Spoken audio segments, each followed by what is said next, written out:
ಅಮ್ಮೋ ದೋಸೆ ಚೆನ್ನಾಗಿತ್ತ ಚಿನ್ನಿ? ಚೆನ್ನಾಗಿತ್ತಮ್ಮ.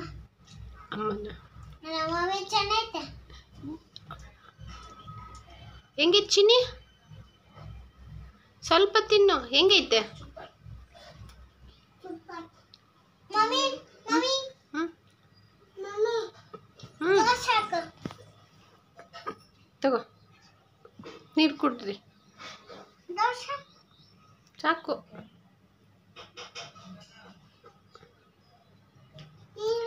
ನೀರ ಅವಳಿಗೆ ತಗೊಳಪ್ಪ. ಏಯ್ ಕುಡಿ ಅಮ್ಮ, ಸ್ವಲ್ಪ ಕುಡಿ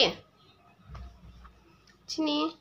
ಏಯ್ ಅಮ್ಮ ಅಮ್ಮ ಚಿನ್ನಿ ಇಲ್ಲೋಡಿ ಇಲ್ಲಿ. ಸಕ್ಕರೆ ಬಂದರಿ ಸಕ್ಕರೆ ಪಾಪನ ಹಂಗ ಬಿಟ್ಟು ಬರ್ಬೇಕು.